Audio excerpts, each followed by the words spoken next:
ओम गुरुर्ब्रह्मा गुरुर्विष्णु गुरुर्देवो महेश्वरा गुरुर्साक्षात् परब्रह्म तस्मै श्री गुरुवे नमः। अखंडमंडलाकारं व्याप्तं येन चराचरं तत्पदं दर्शितं येन तस्मै श्री गुरुवे नमः। नमस्कार, स्वागत है आपका आचार्य वाणी में। मैं आचार्य डॉक्टर विक्रमादित्य आपके साथ हूँ और आज का विषय बड़ा जबरदस्त है। कर्क राशि वालों के लिए तो बिल्कुल किस्मत खुलने के रास्ते बनते दिखाई दे रहे हैं। आपकी राशि में ही बृहस्पति महाराज जिस प्रकार से आके विराजमान होने जा रहे हैं 49 दिन के लिए, ये एक महत्वपूर्ण आगे आने वाले किस्मत के एक नए दरवाजे की झलक आपको देने के लिए आए हैं। रुके हुए काम को पूरा करने आ रहे हैं, चलती हुई परेशानियों को उड़ा के ले जाने के लिए आ रहे हैं। तो यानी 18 अक्टूबर से लेकर 5 दिसंबर के बीच में ये बृहस्पति का ये परिवर्तन आपकी राशि में होने जा रहा है। तो ये महत्वपूर्ण रहेगा बहुत ज़बरदस्त तरीके से। और जिन दिनों विशेष तौर पर आप ये मान के चलें चंद्रमा भी अच्छी अवस्था में होंगे आपकी राशि के दृष्टिकोण से, तो ये आपके जीवन में सुख का, सफलता का और तो और हर चीज़ में आगे बढ़ने का मार्ग प्रशस्त करते दिखाई दें, किस्मत जगाने के लिए। बृहस्पति की दृष्टि, अभी देखिए बृहस्पति लगातार पिछले 6 महीनों से जहाँ चल रहे थे, बीच में अस्तवस्था में भी चल रहे थे, लेकिन उन्होंने जहाँ चला रखे थे 12वें भाव में जुर्माने अन्य तरीके सब कुछ होते हुए भी चीज़ों को पूरी तरह से कहीं ना कहीं आनंद नहीं दे रहे थे। कहीं ना कहीं थोड़ा सा जुर्माने वाली स्थिति उत्पन्न कर रखी थी, लेकिन वैसे फिर दोबारा आ जाएगी। लेकिन ये स्थिति आप मान के चलें, बृहस्पति महाराज जिस प्रकार से पूरी तरह से इस वक्त योग बनाते दिखाई दे रहे हैं, मार्गी होकर बहुत तेज गति से आगे चलेंगे, लेकिन बीच में वक्री भी होंगे, तो उसका भी एक अलग से इंटरप्रिटेशन देंगे।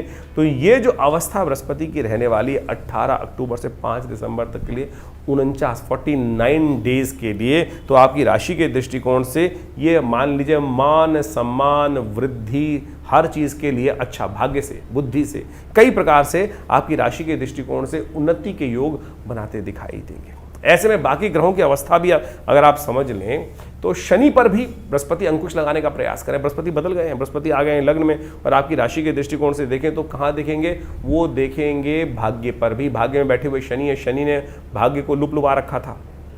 तो कम से कम ये 49 दिन तो मान के चल लीजिए, जब तक वापस नहीं जाते हैं वापस 12वें भाव में, तब तक तो आपके लिए अपॉर्चुनिटीज़ का रास्ता बहुत बढ़िया तरीके से खुलता दिखाई दे रहा है। कम से कम आप मान के चलें 65-70% तो आपके ग्रह इस वक्त बृहस्पति के परिवर्तन से बहुत ज़बरदस्त फेवर में आने के योग बनाए दिखाई दे रहे हैं। और ऐसे में थोड़ा सा आपको ध्यान तो रखना पड़ेगा। थोड़ा ध्यान किस मामलों में रखना पड़ेगा, कई बार क्या होता है जब हमारा वक्त 2-3 बार हमारा साथ दे देता है ना, तो हम एरोगेंट हो जाते हैं, अभिमान में आ जाते हैं। अभिमान में आ जाते हैं तो फंस जाते हैं। यहाँ एक समस्या उत्पन्न करते दिखाई दे रहे हैं वाणी दोष। जो भी बोलें सोच समझ के बोलें, ऐसे ही नहीं कुछ भी मुख से निकल जाए। जब हमारा वक्त ये होता है ये भी कर लो, ये भी कर लो, ये भी कर लो, ऐसे भी कर लेंगे, ऐसे कर लेंगे, एक हफ्ते में, एक ही दिन में व्यक्ति अपने आप को राजा बन जाता है। पुरानी आपने वो कहानी सुनी होगी, एक आदमी को 2 काम मिल गए, उसके बाद बोला जी ये कर लूँगा, वो कर लूँगा, और जो एक मुर्गा और अंडे की कहानी थी कि इतने अंडे हो जाएंगे। ऐसे बृहस्पति हवा भी है, ध्यान रखना, बृहस्पति को हवा भी कहा जाता है। ये बृहस्पति की जो सबसे पहली उंगली है ना, ये वायु तत्व की उंगली भी है। तो बृहस्पति को जीव जो कहा जाता है वो हवा के कारण भी कहा सकता है। बृहस्पति बहुत जल्दी हवा में ले आता है। तो ऐसे में ये हवा वाली स्थिति यानी हवाई महल वाली स्थिति ना रखना भैया। प्रैक्टिकल काम करने का प्रयास करना, बड़ों से किसी प्रकार का द्वंद्व ना हो जाए, इस बात का विशेष तौर पे ध्यान रखने की ज़रूरत है। बड़े लोगों से कहीं ना कहीं द्वंद्व हुआ तो किस्मत सो जाएगी। बिल्कुल मतलब पिता या पिता तुल्य व्यक्ति से, बिल्कुल, या बड़े व्यक्ति बॉस से, बड़े व्यक्ति से कहीं ना कहीं क्लैश, कहीं हम कह रहे हैं ऐसे ही ठीक होगा, बिल्कुल, अरे नहीं भाई। अभी समझें स्थितियां बड़ी विचित्र दौर में गुजर रही हैं। शनि मंगल का षडाष्टक योग बना हुआ है, मंगल अहंकार में फंसा हुआ है, तो उससे बचते हुए कार्य करने की, हम केवल एक ही ग्रह पे नहीं बोल रहे हैं, बहुत सारी चीज़ों को रुकें, देखें, चलें और फिर काम करके दिखाएं। बुद्धि बिल्कुल सही तरह सोचती दिखाई दे रही है, तो थोड़ा ध्यान रखने के लिए ज़रूरत है, थोड़ा अध्ययन, यानी आप कह रहे हैं आपकी सेल्फ स्टडी, आपका एनालिसिस जो है, उससे पहले हर चीज़ को पूरी तरह से शोध कर आपकी तरक्की डिपेंड करेगी आपकी रिसर्च के ऊपर। आप समझ लीजिए, बस एक ही बात ध्यान रखना। अगर आपने उस विचार को, अपॉर्चुनिटी भाग्य साथ देने को तैयार है, लेकिन हम जितने लेवल पर रहेंगे, शोध करके लेवल पर रहेंगे, उतनी ही तरक्की हमको प्राप्त करने के योग दिखाई देते हैं। इसलिए मेहनत की ज़रूरत है। अब सोते रहें, बिल नहीं एक ही बात कर लिया ना, जितना आपका ज्ञान है, जितना आपका लेवल है, उतना आपको लाभ है। इस समय में इस अपॉर्चुनिटी को ऐसे मान लीजिए, बृहस्पति आपकी किस्मत को इस प्रकार से दाने के लिए 49 दिन विशेष तौर पर आपके लिए किस्मत जगाने के लिए यहाँ बृहस्पति आपके लिए आते दिखाई दे रहे हैं। बृहस्पति को थोड़ा ताकत देने का प्रयास कीजिए। अपने माथे पर नित्यपति हल्दी का टीका अवश्य लगाएं। पिता का या पिता जो व्यक्तियों का सम्मान, नित्यपति थोड़ा गुरुजन का आशीर्वाद, पैर छूकर आशीर्वाद उनका जरूर लेने का प्रयास कीजिए। इससे क्या होगा, आपके ग्रह को ताकत मिलेगी और नेगेटिव प्रभाव जो है वो जो जैसे काम का अभिमान वाली बात को कहीं ना कहीं विशेष तौर पर परिवर्तन का योग बनता दिखाई देगा। ध्यान रखना एक बात विशेष तौर पर, हर जैसे 7वें 8वें दिन में विशेष तौर पर कोई परिवर्तन का, यानी ये ग्रह ऐसा नहीं है कि बिल्कुल कहीं ना कहीं थोड़ा सा लूप भी आएगा। एक स्पेसिफिक रिदम देख लीजिएगा कि 49 दिनों में आपकी राशि के दृष्टिकोण से हमें ऐसा दिखाई देता है कि ये विशेष तौर पर आपको एक कर्व देगा कि कुछ दिन ऊपर चलेंगे, फिर एकदम झटका आएगा, फिर ऊपर उठना पड़ेगा, फिर उठना पड़ेगा। उसके लिए थोड़ी तरक्की के लिए आपको अच्छे से शोध करने की ज़रूरत है। शोध करते हुए कार्य करने का आप प्रयास करेंगे तो बहुत अच्छे तरीके से आगे बढ़ सकते हैं। आपके लिए ये समय बहुत अपॉर्चुनिटी से बढ़िया मिलता दिखाई दे रहा है। बृहस्पति को थोड़ी ताकत देने का प्रयास करें। बृहस्पति को समझ लें कि बृहस्पति आपकी राशि के साथ चंद्रमा के साथ संबंध बना रहा है, वो कैसे बना रहा है। बृहस्पति जो है वो चंद्रमा की राशि में, चंद्रमा और बृहस्पति का संबंध बड़ा विशेष माना जाता है। ये अद्भुत है। शास्त्र में अनेक प्रकार की कथाएं इसमें वर्णित हैं और बृहस्पति का चंद्र की राशि में जाकर उच्च होना अपने आप में एक अद्भुत योग है। शास्त्र के दृष्टिकोण से जिस प्रकार से कहता है कि चंद्रमा के द्वारा तारा जी का हरण किया जाता है, तो एक तरह से तो वहाँ द्वेष हो जाना चाहिए था, लेकिन बृहस्पति का संबंध चंद्रमा के साथ जब भी ज्योतिष के अंदर आता है तो सबसे विशेष संबंध, गजकेसरी योग भी ऐसे मान लिया जाता है। और ऐसे में जब कथा के माध्यम से आप सोचे तो क्या विचित्र स्थिति बनती है। उस कथा को समझने की आवश्यकता है कि जिस प्रकार से चंद्रमा का संबंध बृहस्पति के साथ जो है वो गुरु शिष्य का संबंध है। चंद्रमा जो है बृहस्पति गुरुदेव के यहाँ जाके शिक्षा ग्रहण करने के लिए गए थे और वहाँ कहा जाता है कि तारा का हरण कर लाए, ऋषि पत्नी का हरण कर लाए और उनके साथ संबंध भी स्थापित हुआ। और बाद में जो बुद्ध का उदय होता है, बुद्ध का जन्म होता है, वो चंद्रमा के पुत्र माने जाते हैं। यहाँ समझने की उसके बाद भी बृहस्पति का संबंध जो है वो चंद्रमा के साथ बड़ा अद्भुत माना जाता है, शुभ माना जाता है। अब यहाँ समझने की आवश्यकता है कि ये कथा के पीछे सार क्या है, कारण क्या है। देखिए, चंद्रमा मन का मालिक है, चंद्रमा मन का मालिक है और चंद्रमा के दो स्वरूप कहे गए, कृष्ण पक्ष और शुक्ल पक्ष। कथा के अंदर यह आता है कि चंद्रमा का साथ उस समय शुक्र और असुरों ने दिया, वहीं समस्त देवतागण वहां बृहस्पति गुरु के साथ खड़े थे, बृहस्पति देव के साथ खड़े होकर उनका साथ दे रहे थे। द्वंद्व होता है, आपस में विचार भेद होते हैं और उसके बाद भी वो द्वंद्व शांत नहीं होता।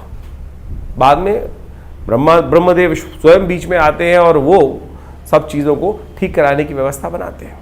लेकिन सोचें, कथा का सार जो है, असुरों ने, शुक्राचार्य जी ने और समस्त असुरों ने वहाँ चंद्रमा का साथ दिया। तो यहाँ समझने की आवश्यकता है, ज्योतिष के अंदर चंद्रमा की दो स्थिति मानी गई, कृष्ण पक्ष और शुक्ल पक्ष। शुक्ल पक्ष का चंद्रमा शुभ माना जाता है और कृष्ण पक्ष का चंद्रमा पापयुक्त माना जाता है। यानी शुभ ग्रह और पाप ग्रह में चंद्रमा की दो अवस्थाएं ज्योतिष को सिखाते हुए इस बात को समझाया जाता है।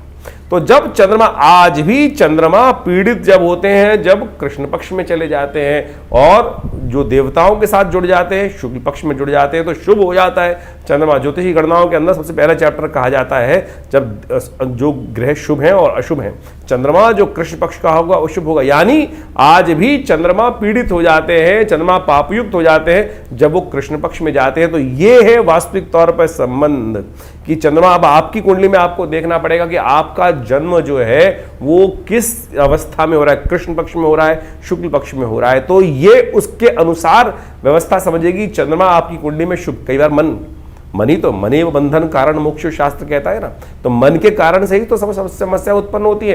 तो अब वास्तविक तौर पर यह समझने की आवश्यकता है कि चंद्रमा और बृहस्पति का जो ये संबंध है वो बहुत विशेष, बृहस्पति उच्च के चंद्रमा की राशि में ही होके आके हो रहे हैं। ऐसे में बृहस्पति जो भी आपकी राशि के अनुसार से आपने जाना, आपका जो प्रभाव उत्पन्न करने वाले हमने ज्योतिष गणनाओं के अनुसार से राशि के दृष्टिकोण से आपके समक्ष वो बात करी। अब जब बृहस्पति को ताकत देनी है, बृहस्पति के दोषों को शमन करना है, तो क्या क्या करना चाहिए। बृहस्पति के शास्त्र में अनेक उपाय बताए गए हैं, अनेक उपाय शास्त्र में बताए गए हैं। हमारे अनुसार से सबसे श्रेष्ठ उपाय जो है वो तो 3 प्रकार के उपाय ही शास्त्र में वर्णित हैं। औषधि संबंधित उपाय, और साथ साथ मंत्र संबंधित उपाय, और दान संबंधित उपाय, ये सबसे श्रेष्ठ उपाय बताए गए। बाकी नग धारण करना और अनेक प्रकार के उपाय करने, वो तो ज्योतिषी गणों ने, आचार्यों ने अपने अपने मतानुसार, अपने अपने समय के अनुसार से उपस्थित कर दिए। आज की तारीख में तो आप सोचें कि नग इत्यादि धारण करना तो एक इतना ज़बरदस्त प्रचलन में आ गया है कि हर व्यक्ति बृहस्पति का पुखराज धारण करे हुए घूम रहा है, और वास्तविक तौर पर वो पुखराज है भी कि नहीं है।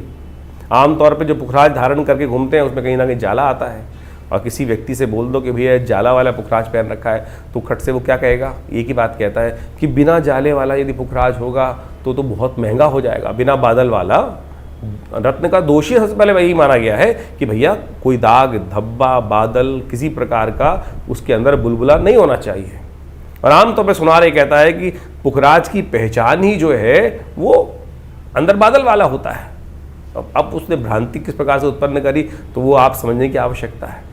तो आप समझें कि बिल्कुल नग अच्छे धारण करते हैं, लेकिन क्या इतने रत्न जो हैं वो उस खान से निकलते हैं, या वो कहीं ना कहीं मशीन से बैठकर बनाए जा रहे हैं। किस प्रकार से आज बहुत सारी इंडस्ट्री इसी प्रकार की डेवलप हो गई कि हर ज्योतिषी के पास कम से कम, हर जो बेचने वाले नग बेचने वाले हैं, कम से कम एक पोटली 2 पोटलियाँ पुखराज समस्त रत्न लेके बैठा हुआ है। तो हमारी मानना इस बात की है कि कम से कम इस भ्रांति से हटें। उतना पैसा तो किसी गरीब व्यक्ति को दान कर दोगे तो वो बहुत अच्छा लाभ देगा, मन को संतुष्टि देगा। लेकिन हर व्यक्ति को कुछ ना कुछ पहनना है, और ज्योतिषी जी के पास जाकर उसने कुछ, ज्योतिषी जी ने आपको बताया नहीं, पहनाया नहीं, तो आपको भी मन की संतुष्टि नहीं होती है। तो इसलिए कोशिश ये करें कि जो हमने मंत्र बताया, मंत्र सबसे श्रेष्ठ है। बृहस्पति का एक सीधा साधा उपाय बताया गया है बहुत बढ़िया तरीके से बृहस्पति को शक्ति देने के लिए। ओम ग्रांग ग्रीं ग्रोंग से गुरुवे नमः, इस मंत्र का जप कर लीजिए। 108 बार नित्यप्रति जप कर ले, बहुत अच्छा रहेगा। हल्दी का टीका अपने माथे पर लगा लीजिए, वो सबसे श्रेष्ठ है। बृहस्पतिवार के दिन केले का पूजन, केले का दान, पीली चीज़ों का दान। बृहस्पति का संबंध ब्राह्मणों से भी है, ज्ञानवान लोगों से भी है। तो पीले वस्त्र का दान, पीली चीज़ों का दान, पूजा की चीज़ों का दान, ये आप अच्छे भाव से कर सकते हैं। इससे भी श्रेष्ठ एक उपाय और समझें तो गऊ का संबंध शास्त्र में कहा गया है कि हर देवता के साथ है। तो बृहस्पतिवार के दिन गाय को चने की दाल भिगो कर देना अपने आप में एक श्रेष्ठतम उपाय है। यदि आप ये करके रख लें तो भी आपको बहुत श्रेष्ठ लाभ हो सकता है। एक और उपाय शास्त्र में बताया जाता है बृहस्पति की शक्ति देने के लिए, वो है केसर का उपयोग। लेकिन अब वो केसर के साथ भी ये समस्या है कि इतना केसर तो बाजार में उत्पन्न ही नहीं होता है कि जो आज सब जगह इतना बाजार में हर जगह जितना उत्पन्न नहीं होता है उससे 10 गुना ज़्यादा, 100 गुना ज़्यादा तो आज बाजार में बिक रहा है। तो इसलिए हमने कहा हल्दी सबसे श्रेष्ठ है। हल्दी तो कम से कम आपको अच्छी मिल ही सकती है, तो हल्दी का अपने माथे पर तिलक करना। हाँ, हल्दी को लेके रख लीजिए, अच्छी हल्दी, और उसको पानी में हल्का सा डाल के स्नान कर लीजिए। और तो और सबसे बढ़िया ये पीला वस्त्र है। ये पीला वस्त्र धारण करना, आप जहाँ बैठे हैं कुर्सी पर, उस कुर्सी को हल्का सा येलो कपड़े से, येलो टॉवल से रख लीजिए, वो भी बृहस्पति का ही उपाय है। तो इस प्रकार से इन उपायों को जो हमने आपको बताया है वो आप कर कर बृहस्पति के बहुत सारे कष्टों को निवृत्त करने का, बृहस्पति को शक्ति देने का, ये जो 49 दिन हैं ये अद्भुत है, एक नया आपको रास्ता देने वाले हैं। इस समय में आप किस्मत जगाने के लिए सुंदर रूप से कार्य कर सकते हैं। बृहस्पति के साथ संबंध बहुत बढ़िया आपकी राशि के साथ बनकर तैयार हो गया है, और ये आपके लिए सर्व प्रकार से, अब ये तो राशि के दृष्टिकोण से हमने कॉन्सेप्ट बता ही दिया, लेकिन वास्तविक तौर पर यह भी समझने की आवश्यकता है कि आपकी इंटरनल कुंडली में कौन सी दशाएं चल रही हैं, अंतर दशाएं चल रही हैं। बहुत बार लोग इस बात पे हमारे पास प्रश्न लिख के भेज देते हैं, बहुत सारे व्हाट्सएप पे भी माध्यम से समय समय प्रश्न लिख के भेजते हैं, हम समय समय पर उसका निवारण भी करते हैं कि आपकी राशि के अनुसार से जैसा बताया जाता है वो घट नहीं रहा है। अब भैया देखना पड़ेगा ना आपकी जन्मपत्री में कौन सी चीज़ फलीभूत हो रही है। लग्न राशि से फल मिल रहा है अब, या किस अवस्था में। अब राशि में देख लिया, अब एक बात समझें कि आपके ग्रह किस अवस्था में। अब ग्रहों की अवस्थाएं दीप्तादि अवस्था में, मृतादि अवस्था में, युवा अवस्था में है, वृद्धावस्था में है, या बालावस्था में है। यदि ग्रह शुरू के कुछ अंशों में हो तो कहा जाता है, राशि के दृष्टिकोण से वो कॉन्सेप्ट बताया गया है कि किस अवस्था में है। बहुत वर्ष पूर्व एक व्यक्ति हमारे पास जन्मपत्री दिखाने आया, किसी ज्योतिषी जी महाराज ने उनको जन्मपत्री देख के बता दिया था। और मैं पिताजी के साथ, मुझे अभी भी याद है कि उस समय की बात है, वो व्यक्ति आया पिताजी के सामने बैठने की, जन्मपत्री में देखा और वो बोला, बड़ा परेशान था। और उसने वो देख के देखा कि महाराज, हमको हमारे ज्योतिषी जी महाराज ने कह दिया कि आपकी मृत्यु होने वाली है और मृत्यु होने के योग हैं पूरी तरह से। जब वो जन्मपत्री देखी तो उसके अंदर जिस प्रकार की स्थिति थी, उसको देख के हम लोगों ने यही एनालाइज किया कि आपकी कुंडली में बिल्कुल मृत्यु का योग तो है, लेकिन इसके बाद भी आप जिंदा रहोगे, मरने के बाद भी जिंदा रहोगे। वो बड़ा उसको आश्चर्य लगा कि क्या बोल रहे हैं आप, मरने के बाद भी जिंदा रहेंगे। तो हम लोगों ने जब पिताजी के साथ बैठे हुए एनालाइज किया कि उसकी कुंडली में जो ग्रह था वो सपनादि अवस्था में था, स्वप्न अवस्था में था वो ग्रह। तो यानी मृत्यु भी होगी तो वो सपने में ही होगी। आपने बहुत बार देखा होगा, कई बार सपने में लोग देख लेते हैं एक्सीडेंट हो गया, या सपने में देख लेते हैं कि लॉटरी खुल गई। तो जो ग्रह ने अपना कार्य करना था वो सपने में कर दिया। अवस्था कौन सी थी? जागृत अवस्था थी, स्वप्नादि अवस्था थी। या इसी प्रकार से एक अवस्था बताई गई है, मृत अवस्था, युवा अवस्था और बालावस्था। तो कौन से ग्रह में वृद्धादि अवस्थाएं जो है वो ग्रह, जैसे अभी राहु कुछ दिनों पहले बदलने के बाद मृत अवस्था में चल रहा था और 23 अंश के, जब 30 अंश से 23 अंश के वक्री स्थिति में आगे गए, तब उन्होंने अपना प्रभाव दिखाना शुरू किया। तो ऐसे ही आपको बहुत अच्छे समझने की आवश्यकता है, जन्मपत्री केवल राशि नहीं है। जन्मपत्री में बहुत वृहद रूप से, अब YouTube के माध्यम से या बहुत सारे लेक्चर्स के माध्यम से तो ये सब इंटरप्रिटेशन जो है राशि के दृष्टिकोण से एक आसान हो जाता है, इसलिए करने की व्यवस्था बना दी जाती है। लेकिन ज्योतिष एक शोध का विषय है और एक इंडिविजुअलिटी के साथ बताने का विषय है कि यानी हर व्यक्ति के साथ हर छोटी छोटी परिवर्तन, हर क्षण के साथ ग्रहों की अवस्था बदल रही है। आपकी जो एक एक क्षण के साथ व्यवस्था ग्रहों की बदलती रहती है, तो उसको अच्छे से एनालाइज करने की ज़रूरत है। तो अगर कोई खराब अवस्था ग्रह की है भी या कोई अशुभ योग है भी, तो उसे घबराने की ज़रूरत नहीं है।